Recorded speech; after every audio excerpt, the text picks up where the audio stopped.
Hello, and welcome back to another episode of Green Disruptors Scaling the Future. I'm your host, Megan Kjar, and today I'm thrilled to be speaking with Will Glazener, co-founder of Terralytiq. Will's background spans from leading McKinsey's decarbonization practice to launching his own climate tech startup in Austin, Texas, a city that's not just known for live music, but also as a crossroads for the global energy transition. Together, we'll unpack how Terralytiq is helping the world's largest manufacturers tackle supply chain emissions and why decarbonization needs to come before measurement, and how focusing on the biggest hotspots like aluminum smelters can cascade into real impact. So let's do this. Hello. I'm excited to have Will Glazener on with me, co-founder of Terralytiq. How's it going, Will? Thanks for having me, Megan. It's going really well. Yeah. Tell us where you are, first of all. Yeah, so I'm located in Austin, Texas, my hometown, but also the crossroads of the energy transition, given how many renewables we're putting down in Texas. So great town, not just for live music, but also for energy transition. Ooh, we could talk about live music for a while, but we'll dive right in.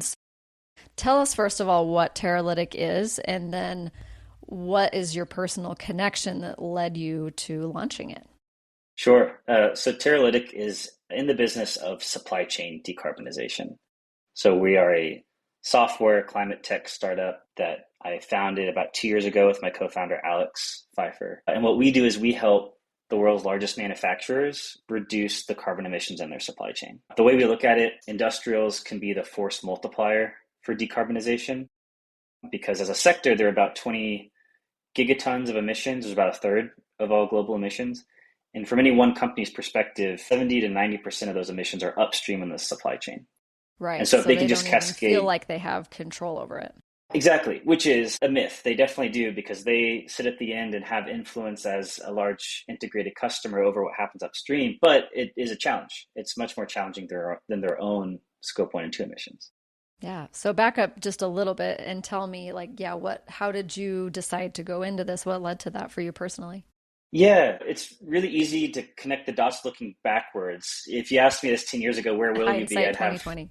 Exactly. What I was doing right before Terralytiq, I was an associate partner at McKinsey. I was leading their decarbonization practice for the North America region, which meant that I had a large team of about 4 consultants helping big companies with their climate strategies across sectors from financial to manufacturing to energy. Do things like set targets, create roadmaps, implement some of those strategies. And I got into that because McKinsey is a really large consultancy advising large companies on big challenges. And I said, well, emissions are largely a business problem. Businesses are the biggest source of emissions. So if I'm working at an advisory firm for the largest companies, this is a really good platform for impact on emissions, is to help then those businesses with emissions. So that's what got me into the work. Within that, we work from a few different points of leverage to try to kickstart this transition to a zero carbon economy. And supply chain projects seem to have the most impact, because you could work with these large integrated manufacturers that had influence over supply chains. And if they just cascade one good solution through the supply chain, that will have a massive impact on emissions. And so that was then the inception of Terralytiq, from this is a really big opportunity for impact. We also looked at what was happening in the market with carbon software and noticed that we thought many people were approaching the problem backwards. So therefore they were building the solutions and products backwards. And that was extra motivation for us to start Terralytiq and wind up here today. Sounds like it's very values driven for you. Like from the get-go, you've wanted to just do something that makes the biggest impact possible. Absolutely. I guess at a personal level, a few years ago, I thought, well, if I'm going to have to spend this much time of my life at work, it better be something that I care about. No kidding. But then, broader than just myself, the one condition that allowed human civilization to prosper is a stable climate. And now we've left the safe operating zone. And so now I think there's just an obligation, but also a tremendous opportunity for prosperity for all, to get back to the safe operating zone, a stable climate. And the best way to do that is to reduce emissions at speed and scale. Yeah, I love that. So let's go back to what you said a second ago about how a lot of other software companies are trying to solve the problem backwards. To explain that to me. I think the story of decarbonization is a transition and just trying to put a foot forward. But sometimes the first foot forward isn't the best foot forward. I think what we saw was And this is sustainability practitioners at these big companies and the solution providers alike. We're thinking about measurement as the journey and then decarbonization as the outcome. So if you measure enough, you'll then get to decarbonize. And we said it's actually the opposite of that. If you decarbonize enough, then you can measure the impact of those actions. And so measurement isn't the leading indicator of action, it's the lagging indicator of impact and action. So we built Terralytiq from a problem statement that said, what does a software platform look like that is built for and designed for emissions reduction, not emissions measurement? It's not just a data tracker. That's right. And it kind of sounds unsatisfying and underwhelming to say, well, measurement's the outcome. But that truly is the case because we succeed when we measure emissions and they equal zero. So the role for software platforms is really to help users decarbonize, not measure. So that's the philosophy behind what we've built and how we've created a white space for our tool with customers that see the same pathway we do to impact. So how does that work in terms of somebody comes on and uses it? Does it immediately say, this is the first thing you need to fix? Or tell me an example of a customer journey there. Yeah, I'm probably undercutting our platform, but they only have to use the platform to say the number one thing you can do is have your suppliers adopt renewable electricity. For almost every company in the world, that could get you to your 2030 decarbonization targets before you have to worry about anything else. So in some cases, I advocate don't use our platform at all. If you really want to focus on emission reduction, just build a renewable electricity program and that'll get you there. But it can be a bit more complex than that. So the way it works, our customers are large manufacturers, so original equipment manufacturers, OEMs, across automotive, construction, industrial machinery, and their largest suppliers. Are these people only in the US or is it global? It's global. Okay. Generally, the mix is they are either headquartered in Europe or North America, but given the trends of globalization, their tier one suppliers are all over the world, and a large share of them are in Asia. So our customer base, I'd say, are multinationals headquartered in Europe and North America. But since we work at the interface between them and their suppliers, our work takes us all over the world. Very cool. So the way we start with them is we look at what these large manufacturers are buying from their suppliers. So housings, compressors, heat exchangers, bearings, all of these industrial components that make up the equipment that we might recognize, like cars, washing machines, compressors. And we give them the product carbon footprint, which says, here's how many emissions were released when in the making of this product. So that the time it arrives to you, this is the accumulated emissions in the supply chain. And we do this in a way that makes us unique. We're able to break down that supply chain into every single tier. We're able to actually map out the full supply chain behind it and break down those emissions into each facility so we can identify what the hotspots are. Because even though the solution is probably still deploy renewable electricity, we can actually focus them on what's the hotspots that matter. And that's something I think a lot of companies struggle with, is not knowing where in the supply chain are those opportunities for focused impact. And so we help them get there. So the goal is to do the thing first that will have the biggest impact. Exactly. It's like when you're paying down a debt, you pay the one with the highest interest first. It's kind of the same Exactly. concept. Exactly. I think every single sustainability team will tell you they're vastly under-resourced. And so when you're in a resource-constrained environment and you literally cannot do everything, you have to do the things that matter most. So we help guide them to those hotspots. So when, let's say you identify what the hotspot is, do you then have a way of connecting them with solutions, or is it just go find XYZ? Yeah, there's kind of two steps to it. The first one is kind of an innate desire from companies to make sure there's enough accuracy in the measurement to act with conviction. I think the kind of initial methods of measurement had folks feeling a bit burned because they were rough approximations. They were a first foot forward, but they weren't the best foot forward. So actually, the first step is engaging suppliers around the baseline. And so kind of coming back to our approach of what does a software platform look like that reduces emissions, not measures them. We said, well, what if we just give them the measurement up front? We don't have to ask the suppliers for it. We can tell them what the measurement is. And that first engagement with suppliers is a really collaborative, efficient method of confirming our outside-in measurement. So that's step one. We put our product carbon footprint, our PCF, in front of the supplier, open book, full transparency, and say, here's the PCF that we've calculated outside in. We've got all these fancy AI tools that can map out supply chains, use trade data. Ultimately, it's an estimate. It's a really good estimate, but it's an estimate enough that please have a look at this and let us know if we got anything wrong about it.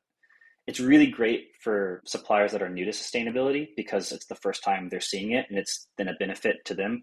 And for advanced suppliers, they understand that we understand their industry at a level of depth that they do as well and can engage efficiently on those hotspots. So the first step is kind of confirming that there's enough accuracy and a shared understanding of what the hotspot is. To give you an example, manufacturers across automotive, construction equipment, they'll buy machined and forged stamped aluminum parts. So like a car door or a hood or a housing that's usually made by a machine shop that might be sourcing from a distributor that's then sourcing from a primary aluminum producer.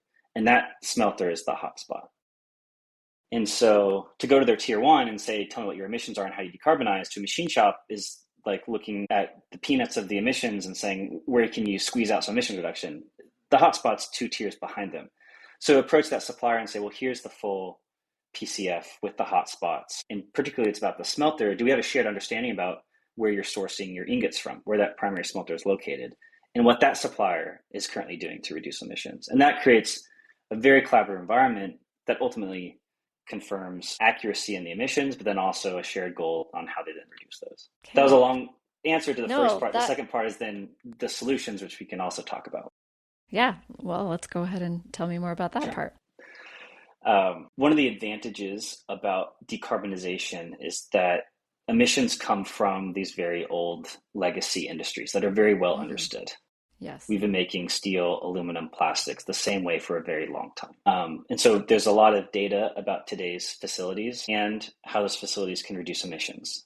Sustainability puts carbon emissions at the forefront, but before sustainability, there was resource efficiency, there's energy efficiency, and other types of large-scale efforts that look at how can we make materials better with less waste, less energy, lower cost. And sustainability is just a new flavor of that way of thinking. How do we still get the goods and services that we need, this time in a lower emissions way? What we're able to do with our models is actually look at what are all the decarbonization projects and solutions that are out there, demonstrated beyond a pilot scale.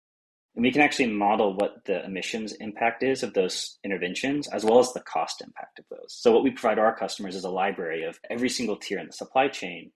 Here's a possible list of solutions that your suppliers could deploy as interventions. And then we help them normalize the discussion around cost and carbon impact. What would the product carbon footprint and unit cost be if this aluminum housing was made with renewable electricity in the smelter via power purchase agreement?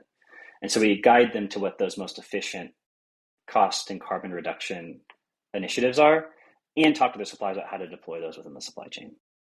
Okay.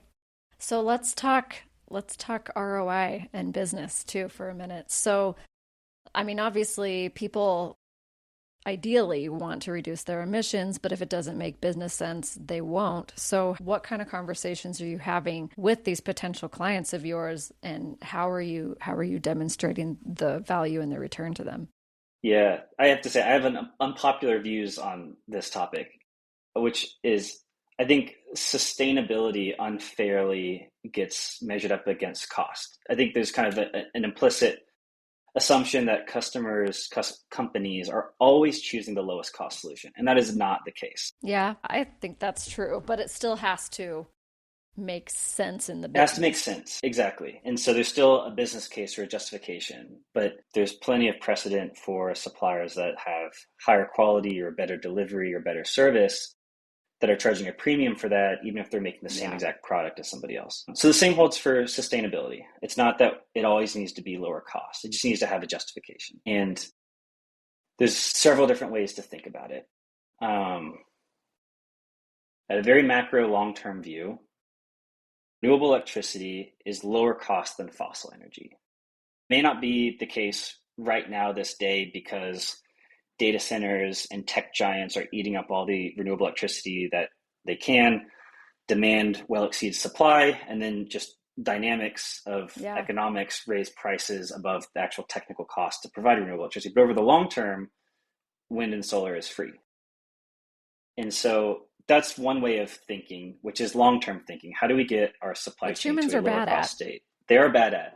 And I think sustainability is really testing our ability to think about and make decisions on the long term. This is where you really get to differentiate. You can see the difference between leaders and laggards, those leaders of companies that have long-term executives and C-suites that understand the direction of travel and are positioning their company to thrive over decades, not deliver just on the quarter. So that's kind of one banner item. One side. Renewable electricity is, the feedstock is free and over the long term is cheaper. In the medium term, like we're seeing with renewable electricity prices right now, where there's a race to get it and then prices fly up, that means the late movers are paying the premium. They didn't get in early enough. And renewable electricity is not the only solution that's subject to supply and demand. Everything from electrification, heat pumps, electric resistance boilers, clean hydrogen, carbon capture, biofuels. If there is a race to secure materials produced with those solutions, the ones that get there first, the last adopters, the last adopters will pay the supply demand and balance premium. The very first adopters may pay a bit of like the technology cost premium of there's not enough scale and development yet to get the lowest cost possible, but that's a lot smaller than the fly up for being the late adopter.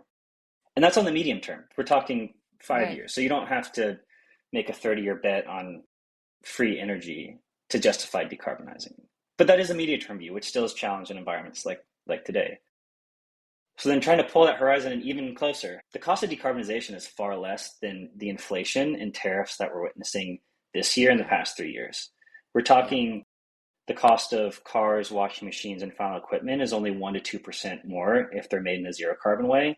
And we're living through inflationary times of double digits and tariffs of double to triple digits. So I think just this idea that decarbonization costs a lot relative to what's happening in the economic, it's noise. It's kind of silly. Yeah. Well, and just you could go to the economic consequences of climate change are way more expensive than any of that. Yeah. Hard to factor in because it's a game of probabilities of extremes, but I think what we'll likely see is the continued worsening of physical hazards, and it's not until an extreme event actually impacts a company or somebody until they then decide, oh, wait, this is actually real. It hurts my business. I need to do something about it. Right. On the even shorter time frame, and I'm stepping through all of this because this is kind of part of the story that sustainability and procurement need to communicate to get budget and funding to deploy these projects. There are solutions that still cut cost and carbon, and suppliers are looking for customers to signal that demand. And I think the most effective conversations we see in our work is customers that are able to communicate to suppliers, we have an emission reduction target to reduce our scope 3 emissions by 25%. We are interested in moving volume from higher carbon to lower carbon suppliers, or suppliers that can deliver emission reductions if they're high carbon today. And that movement of volume is more business for suppliers. And just saying that is enough incentive for suppliers to engage and say, like, well, here's actually some things that we can do. We're looking for a commitment to buy our material for a certain period of time to give us the financial support to make these interventions. But I think transitions are always demand-led. You can never wait on supply to say, here's what I've got.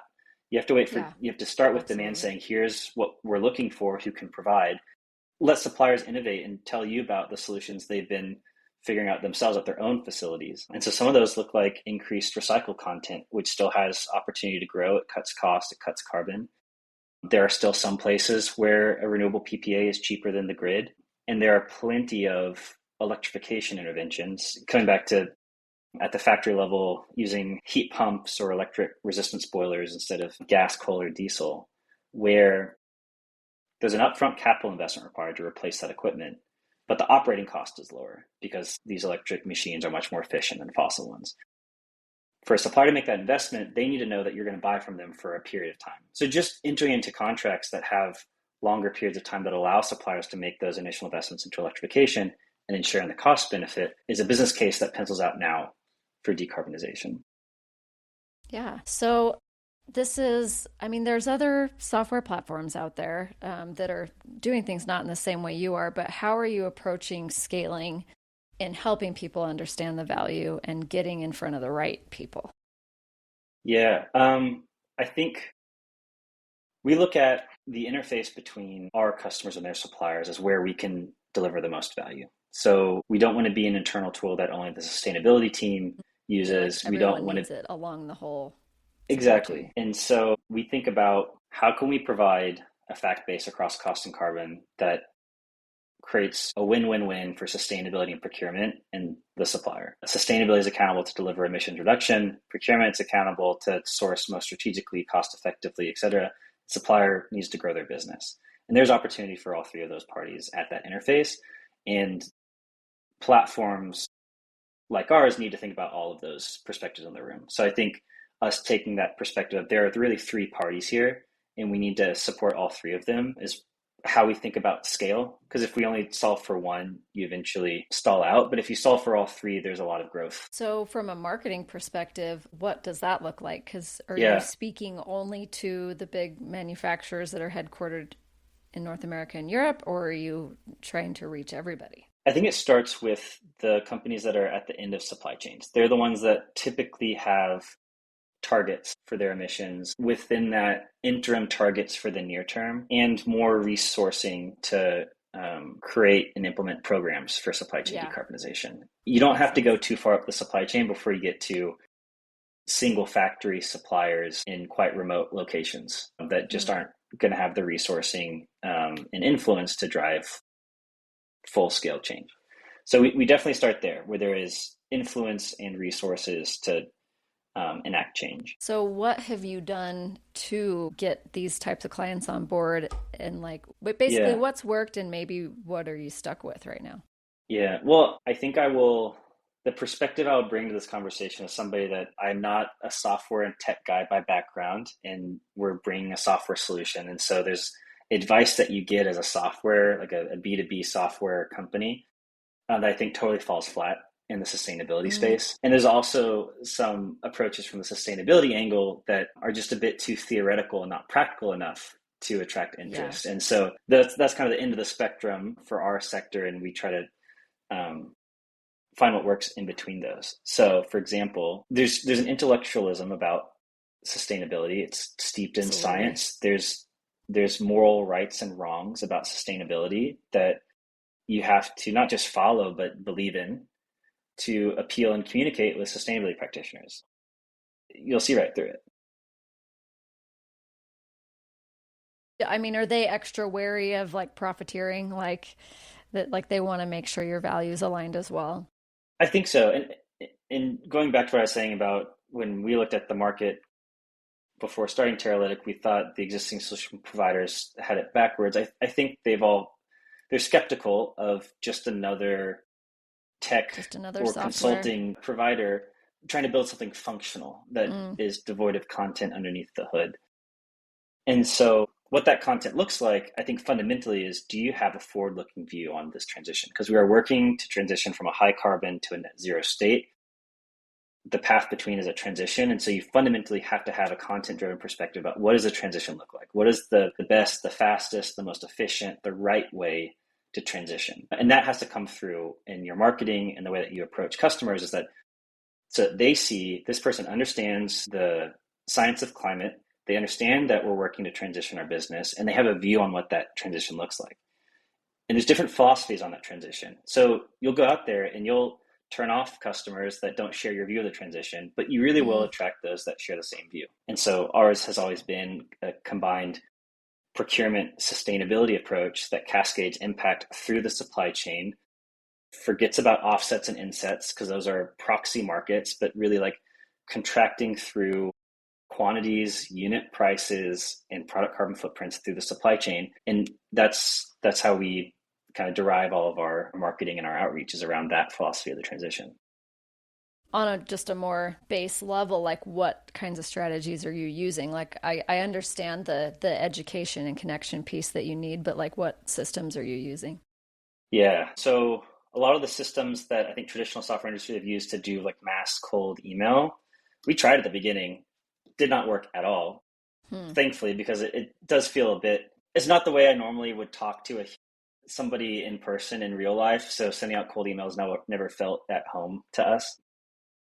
I think the tools that we have used today, and this is not a particular endorsement of any, I wouldn't say we did a comprehensive assessment of all the tools out there, but we've used a combination of tools that help you build a list of who your customer personas are, like LinkedIn and Apollo are two tools that we've used and looked at that help you define who your customers are based on which company they work at, their job title, their How previous big it is, how experience. long they've been in business, Yeah. what the keywords are. Yeah.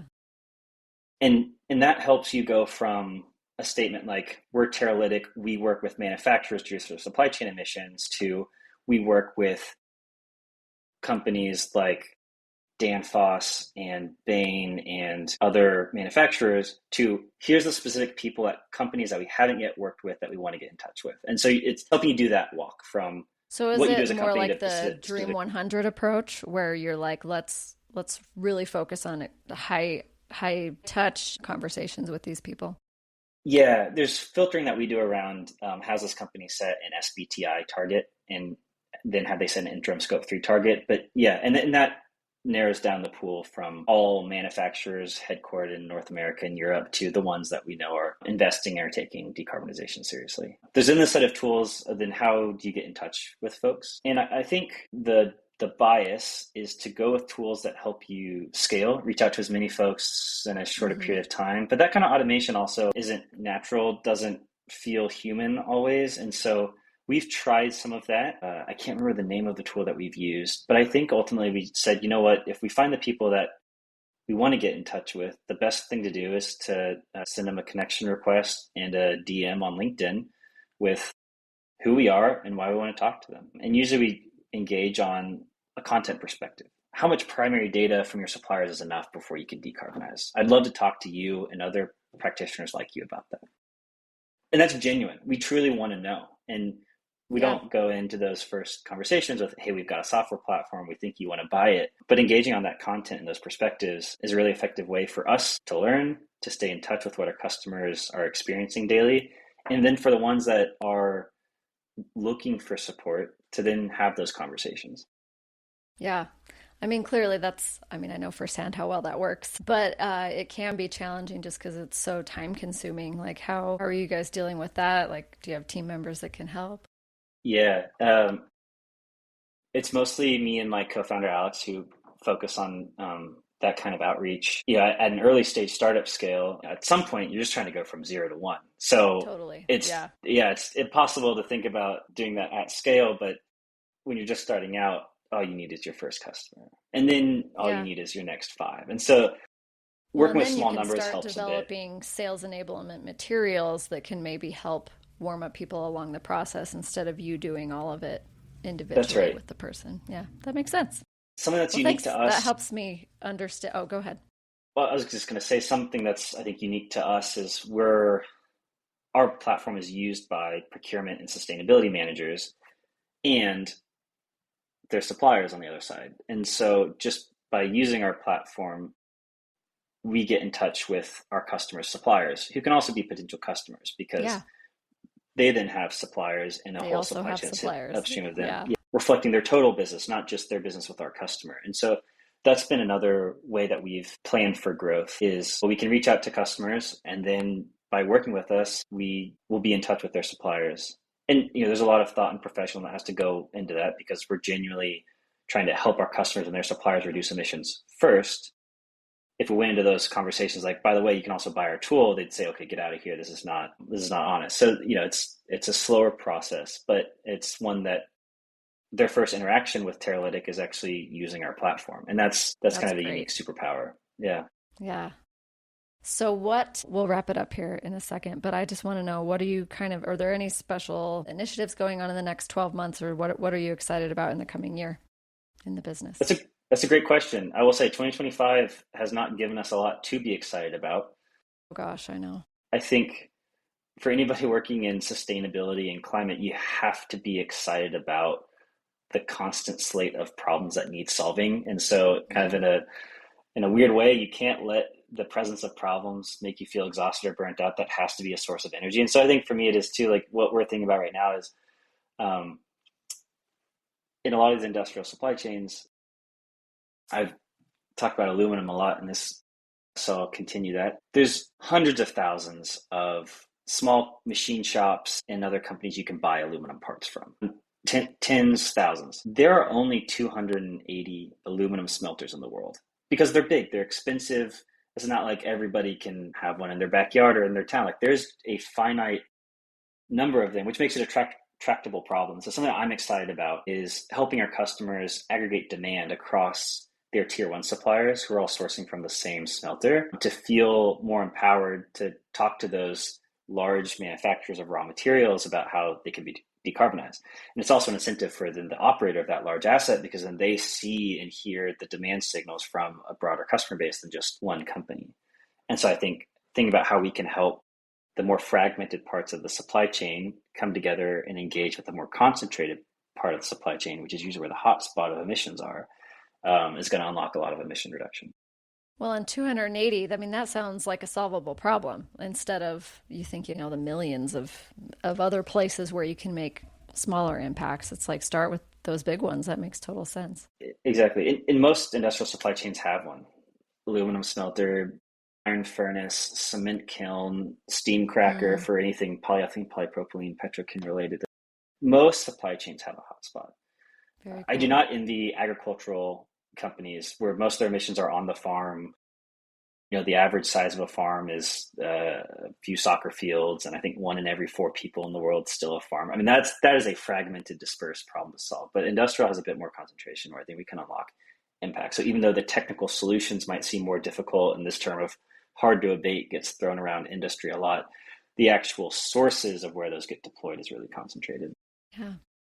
Well, I 100% agree with what you said. It's like you have to find what your source of energy is. And I think for me to be, well, I mean, speaking of people like you who are in a business where daily you are solving these problems, it's like, I'm just going to put my head down and solve the problems in front of me, and I'll let the world be crazy, but like at least I'm doing something. Yeah. And even before the world got crazy, sustainability itself is a series of crises across water and biodiversity and carbon. And so I think always you have to have, I have definitely had the perspective of, I'm going to give it my all to solve carbon, and I'm going to trust that somebody else is going to do the same for biodiversity and water, because they're trusting me to do this for carbon. So there's a bit of take your tunnel vision on, because you can't solve all crises at once.